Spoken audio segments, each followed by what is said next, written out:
6 million jobs since we took office on January 20th. Reached an unemployment rate of 4.6%, 2 full years earlier than the vast majority of economists projected that would happen. And we're just getting started. We did something that's long overdue, that long has been talked about in Washington, but never actually been done. The House of Representatives passed an Infrastructure Investment and Jobs Act. That's a fancy way of saying a bipartisan infrastructure bill. A once-in-a-generation investment that's going to create millions of jobs, modernize their infrastructure, our roads, our bridges, our broadband, a whole range of things, to turn the climate crisis into an opportunity. And it puts us on a path to win the economic competition of the 21st century that we face with China and other large countries and the rest of the world.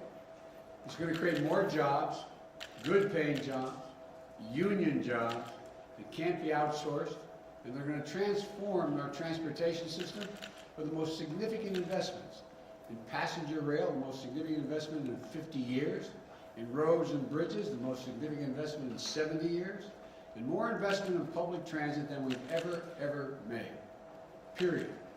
It's going to modernize our ports and our airports, and I'm going to be going to some of our ports next week, and the freight rail, increasing that as a reason. I mean, look, we have bottlenecks across the country. We're doing so much with this legislation. It's going to make it easier for companies to get goods to market more quickly and reduce supply chains, bottlenecks, and now, and for decades to come. You know, and according to economists, this is going to be ease inflationary pressure, not increasing, ease inflationary pressures by lowering costs for working families.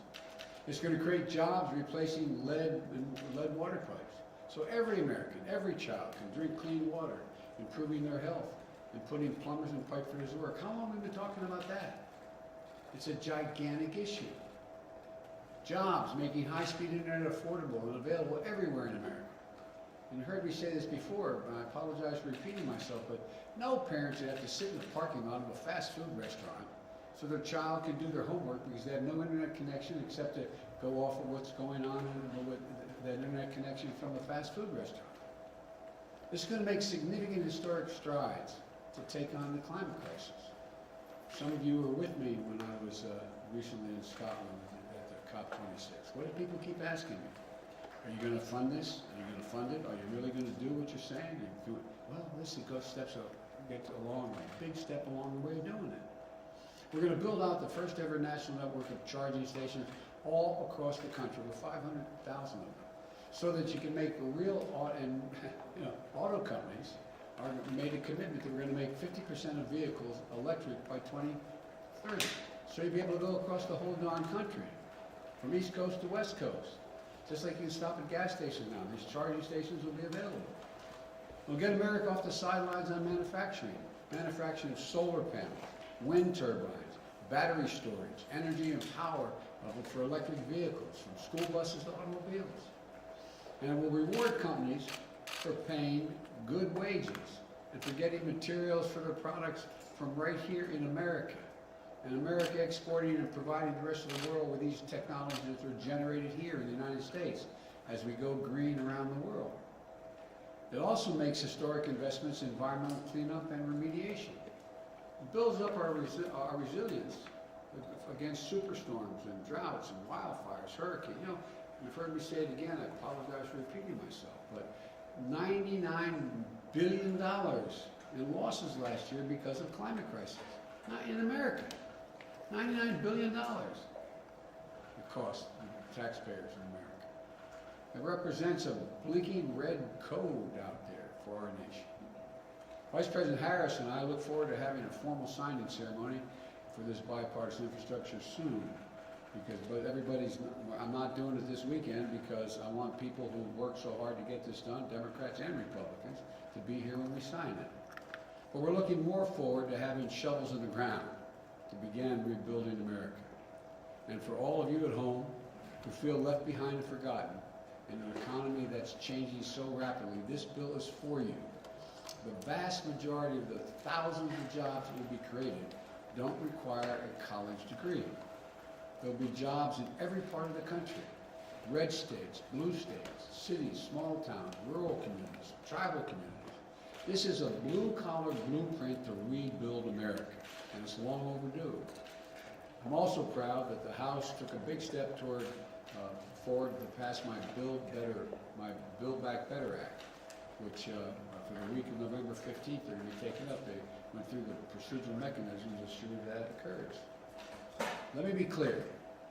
We will pass this in the House, and we'll pass it in the Senate. The Build Back Better Act will be a once-in-a-generation investment in our people, getting America back to work by reducing the cost of child care and elder care, getting millions of women back in the job who have to stay home because they cannot afford the child care or the health care for their parents, providing universal pre-K for every 3- and 4-year-old child in America, and increasing their academic achievement potential significantly, making health care more affordable, lowering prescription drug costs, tax cuts for working people and the middle class so that folks have just a little, I know you're tired of hearing me saying, my dad used to always say, as a middle class guy, we just need a little breathing room. It's going to reduce child poverty in this country, by the way, by 50%. We're already on track to do that with the child tax credit we passed in our last fiscal legislation. And this bill is fiscally responsible. That's a fancy way of saying it's fully paid for. It doesn't raise the deficit by a single penny. And it actually reduces the deficit, according to the leading economists in this country, over the long term. And it's paid for by making sure that the wealthiest Americans, the biggest corporations, begin to pay their fair share. Again, you've heard me say it 100 times. Why should 40 or 55 corporations made over $40 billion in the last couple of years, why should they pay zero in tax? I said, I'm a capitalist, I'm not a socialist, but the bottom line is everybody should pay their fair share. Zero in taxes? Come on. And so, and keep my campaign commitment, it does not raise a single penny in tax for anyone making less than $400,000 a year. Say it again. Folks, no matter what they tell you, you're going to find out. This will not affect your taxes one little bit, and you may having to pay a penny more if you make less than $400,000 a year. Independent experts have concluded that these bills are the highest value investments that we can make to grow the economy. It's going to create millions of jobs, increase productivity and wages, and reduce costs, and generate significant and historic economic growth. Again, the press is here, the poor people have to follow me all the time. They've heard me say this a lot. We got out of the blue a couple of weeks ago a letter from 17 Nobel Prize winners in economics, and they determined that it will ease inflationary pressures, not create them, ease them, ease those pressures. And for the economy, it recognizes that we face an inflection point. For most of the 20th century, we led the world by a significant margin because we invested in our people. We invested in ourselves. You've heard me say it 1,000 times. Jill would say, and my wife says, any country out-educates is going to out-compete us. We invested in education. We invested in health. We invested in things that affect people's opportunities to succeed. We built an interstate highway system, which led to the best roads, bridges, airports, and transit systems in the world. These are the arteries of commerce that move goods from coast to coast quickly. That's why people decide to build facilities here in the United States. We empowered our companies to outcompete the world. And we created jobs and untold opportunities for our people to travel, to live, and to work. But somewhere along the way, we stopped investing in ourselves. We stopped investing in our people. And we risked losing our edge as a nation. I don't even think it was conscious, but this is what's happening. And China and the rest of the world are moving to catch up, in some cases, in certain areas, move ahead. Our infrastructure used to be rated the best in the world. Today, according to the World Economic Forum, we rank 13th in the world. The United States of America ranks 13th in the world in infrastructure. Come on. We used to lead the world in education achievement. Now, the Organization for Economic Cooperation and Development, the OECD, ranks America 35th out of 37 major companies when it comes to investing in early education for childhood education and care. Think about that. Those of your parents know. You start kids early, you give them the basics, you give them the material to be able to go on. It's simply unacceptable that we rank We're now turning it around in a big way. Any single element of this plan would be a fundamental change in America. But taken together, they're truly consequential. Again, I have more to say about this soon, but when we have the bill signing, I'll be able to thank everyone in the Senate and the House for their leadership. I hesitate to start now, I'll leave somebody out, and I want to make sure everybody who was a part of this gets credit for it. But for now, I want to quickly thank members of the House who worked so hard to get some of this done. Speaker Pelosi, Steny Hoyer, Jim Clyburn, progressive leaders, moderate leaders, Democrats, Republicans. They in fact worked together. It was like, as I saw, someone told me, my staff this morning, that on one of the programs this morning, they said, well, the sausage is made. It is a process. You all know it. You're all pros. You cover it. The American people have made clear one overwhelming thing, I think, and I really mean it. All the talk about the elections and what do they mean, they want us to deliver. They want us to deliver. Democrats, they want us to deliver. Last night, we proved we can. On one big item, we delivered. I want to close with this. For much too long, working people in the middle class of this country have been dealt out of the promise of America. That sounds like hyperbole, but I really mean it. Some of you may remember when I ran, I was legitimately, it was appropriate to be criticized. I'm not complaining about being criticized, but when I said I was running for 3 reasons. I wanted to restore the soul of America, bring back some decency and honor in the way in which we dealt with one another. The second reason was to rebuild the backbone of the country, the middle class. The wealthy are value added to the country, but they didn't build the country. Hard-working middle-class folks are the ones that built this country. They're the ones that built They're the ones that built the backbone of the country. And what I decided to do was I said we have to begin to build the economy from the bottom up and the middle out. Well, folks, that hadn't been the case. I'm so tired about trickle-down economic theory that I'm trickled out. The idea that, and I asked the rhetorical question, when the middle class has done well, when do the wealthy never have it? When any time the wealthy not done extremely well as well? Come on. We've got to give working folks a real chance. A chance. And so, folks, there's an awful lot more to say about this, but today I think is just been a good day. It's time to deal folks back in. As you've heard me say it again, I make no apologies for it. These bills in fact are the 2 bills we're talking about, the Build Back Better bill, which we're going to be working on now, and this bill, are all designed to give ordinary people a fighting chance to begin to sort of level the playing field just a little bit, not punish anybody. I've long said it's never ever been a good bet to bet against the American people. Never.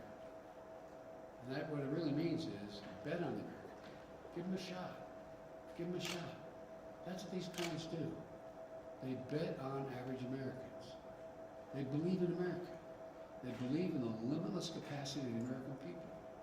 If you look at the history and the journey of this nation, what becomes crystal clear, not a joke, given half a chance, the American people never, ever, ever, ever, ever, ever let their country down. We're about giving them a full chance this time. And when we do, there's going to be no stopping us. I truly believe that 50 years from now, folks are going to look back and say, this was the moment, this was the period, this year and the next couple of years, when America decided to win the competition of the 21st century, to get in the game full bore. So my message to all the American folks is, let's get to work. Let's get this done. God bless you all, and may God protect your troops, and I'll take a few questions. To what extent did the election result help propel this bill to the finish line? And how were you able to bridge the gap last night between moderates and progressives? Well, I'm not being facetious with the answer I'm about to give you, but I'm not going to be a prognosticator and make a judgment of how the election could or would have been different. Each state is different, and I don't know. But I think the one message that came across was get something done. It's time to get something done. Stop yelling, stop talking. Get something done. And so I think, again, that's what the American people are looking for. And I think it's a legitimate, and when you ask how we were able to bring things together, well, you know,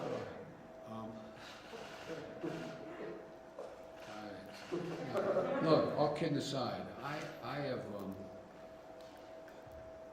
I believe everybody in the process is entitled to be treated with respect. And I've been doing this kind of thing, doesn't mean it's not all me, but I've been doing this thing my whole life. I've been able in the Senate to put things together when people say they couldn't be put together, just by making the overwhelming point that you can't have all you want. It's a process. There's no one piece of legislation that's going to solve everybody's problems. So I spent a lot of time, as you probably heard, with a lot of people, both political parties and within my party, saying, look, if we move on what's here in this bill, that is the infrastructure bill, it is a game changer in a half a dozen ways. The fact that it has too much of what you don't want and more than you, and not enough of what you don't want, just let's be reasonable. Let's take a look at this. Let's do what we all agree at a minimum is in the interest of the American people. And if you want to add more, we can fight about it later. If you want to subtract something. I've never voted for a major piece of legislation, an omnibus bill, that I was for every piece of it. People say, well, how do I explain this? I said, well, you explain to the American, your constituency, and I'm not telling you how to do it, but you go home and say, this is what it did. It had one piece in here, there's not enough money for this, or there's too much money for that, but overall, this has been a gigantic benefit to my congressional district. And so I spent a lot of time taking questions from both, and by the way, everybody at the end of the day, I have to admit, dealt with me fairly. I mean, they were, and part of the process, and it's probably more than you need to know, but part of the process is getting to know all the people personally again. I've been out of government for 4 years.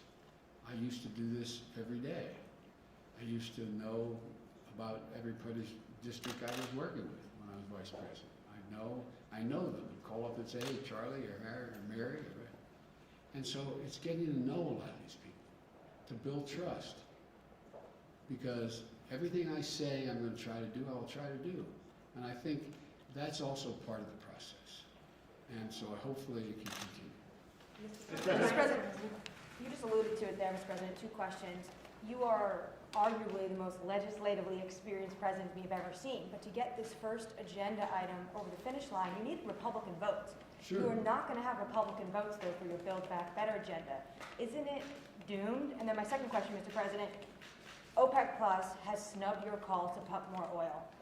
When will you respond with an SPR release? Well, first of all, I'm not anticipating that OPEC would respond, that Russia and or Saudi Arabia would respond. They're going to pump some more oil. Whether they pump enough oil is a different thing. There are other tools in the arsenal that we have to deal with other countries at an appropriate time. I will talk about it, that we can get more energy in the pipeline, figuratively speaking. And I don't start off with any assumption that I can't get anybody to vote for anything. And so, I mean it sincerely. I think what's going to happen is we're going to see what happens in the Senate and whether or not I need only Democratic votes, which is a likely outcome. And the question is, can I get all of those votes? This is a process. And all along, you told me I can't do any of it anyway. From the very beginning, no, come on, be honest, okay? You didn't believe we could do any of it. And I don't blame you, because you look at the facts, you wonder how this is going to get done. But I think there's a dawning on the part of a lot of people, whole elective office, that if you get some of this done, things are better for them as well as everybody else. And I'm sure there's some calculations saying, well, Biden gets this other bill, and he's going to be moving too fast, and it's going to hurt you know, the Democrats can be doing too well. That's why I think we have to try to figure out how to make the case across the board as to, there's a lot of things we have to tackle yet, so. Mr. President. Mr. President. Have you gotten assurances from moderate Democrats in the House and Senate that they are going to vote for your Build Back Better plan now that what they really wanted, the infrastructure bill, has passed? You know, I'm not going to answer that question for you because I'm not going to get into who made what commitments to me. I don't negotiate in public, but I feel confident. I feel confident that we will have enough votes to pass the Build Back Better plan. What gives Mr. you that President. confidence? What gives you that confidence? Me.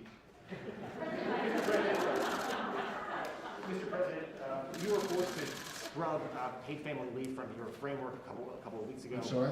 You were forced to pull paid family leave from the framework you released a couple of weeks ago. The House is putting it back in. Can you keep it in this bill when it makes its way to the Senate? Time will tell. Mr. President, I'd like to ask you real quick, sir, where do you stand? You said last week that this report about migrant families at the border getting payments was garbage. No, I didn't say that. Let's said get it straight. You the- said everybody coming across the border gets $450,000. So the number was what you had a The problem with? number I was referring to. Okay, Now, here's the thing. sure.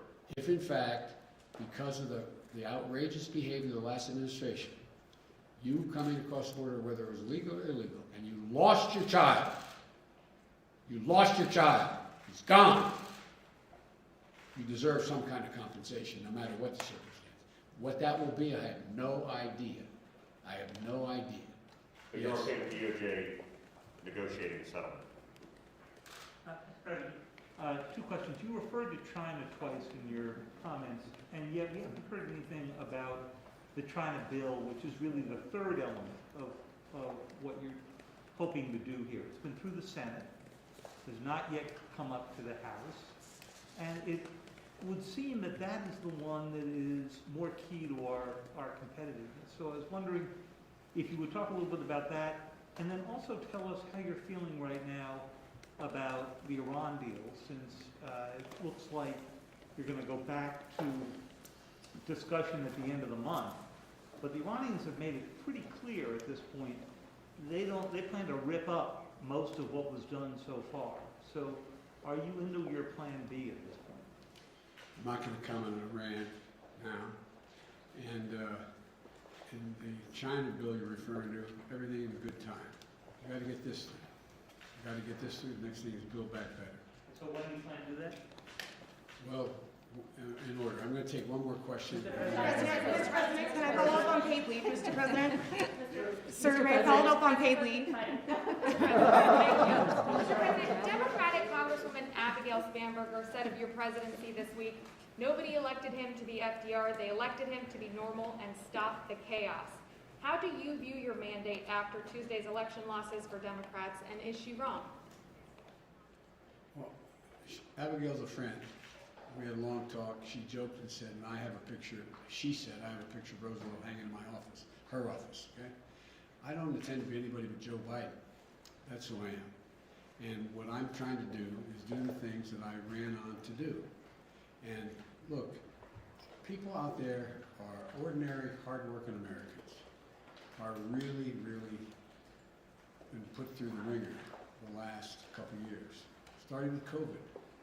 COVID has disrupted almost every family one way or another, whether it's wearing a mask or losing a family member. You know, 750,000 plus Americans dead.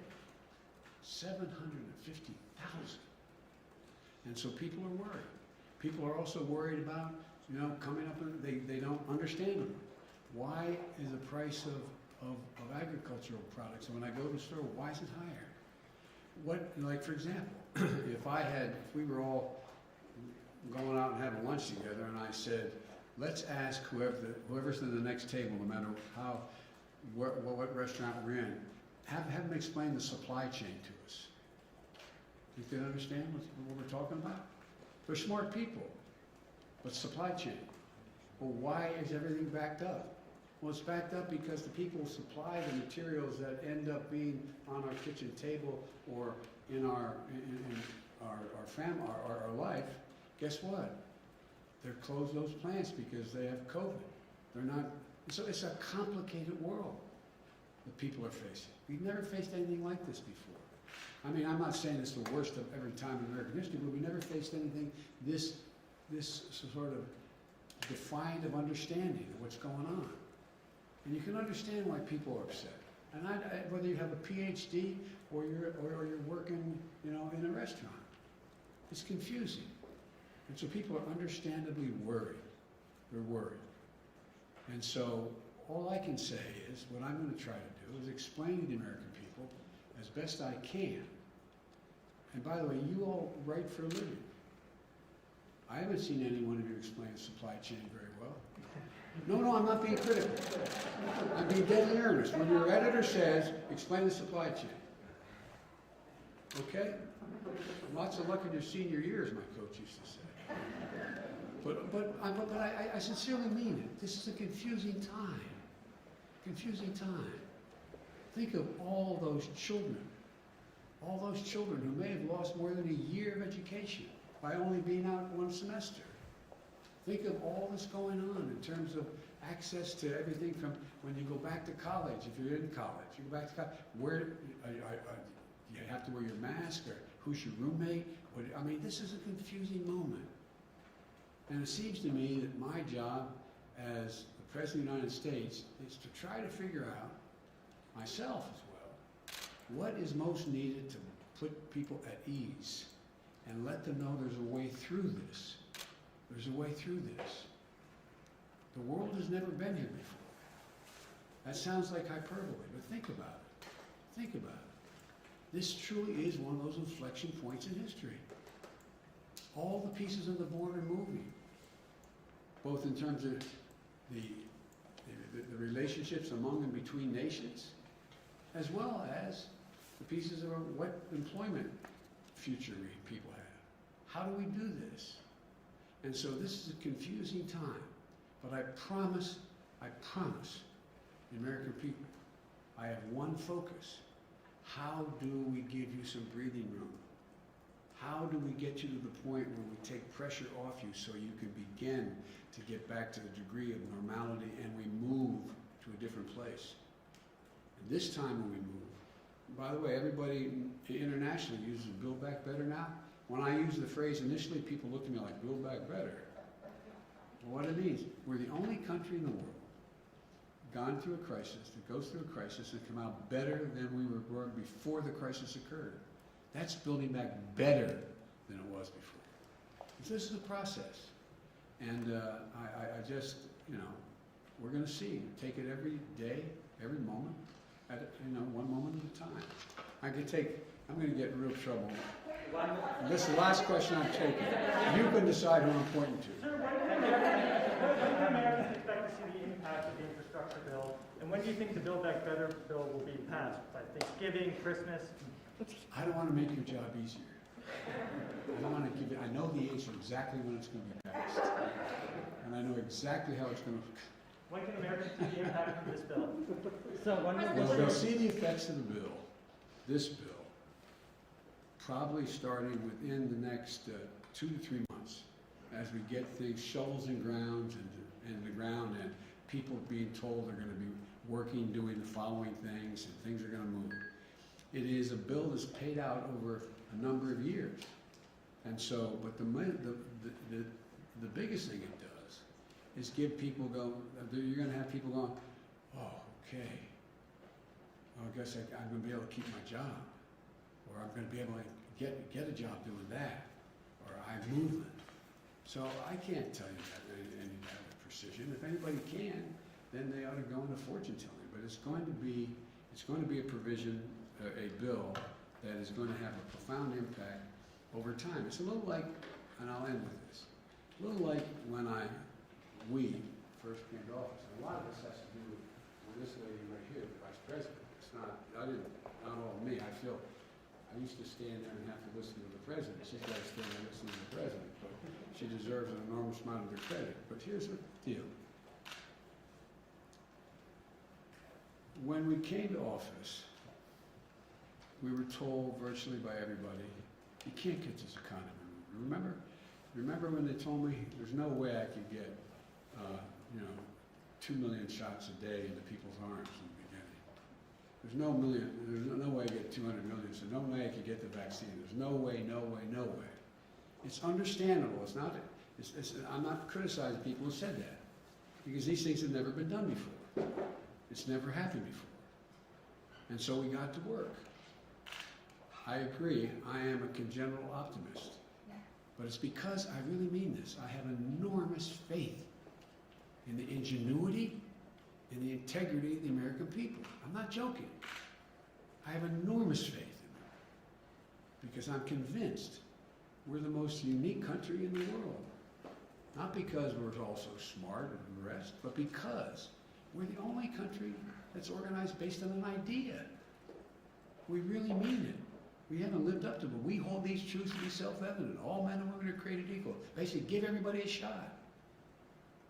And I really have faith in the American people. I know we're divided. I know how mean it can get. And I know there are extremes on both ends that make it more difficult than it's been in a long, long time.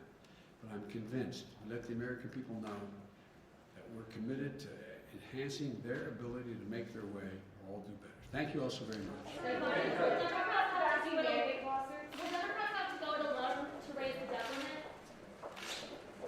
Put update on the Fed chair.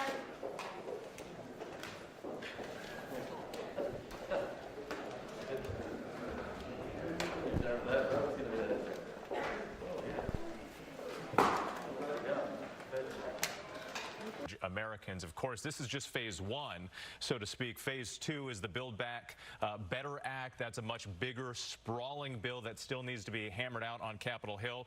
Let's go ahead and bring in our White House correspondent, Mary Alice Parks, who's on the North Lawn right now. Mary Alice, a bit of a victory lap there from the president, but still a lot more ahead if he wants to complete his agenda.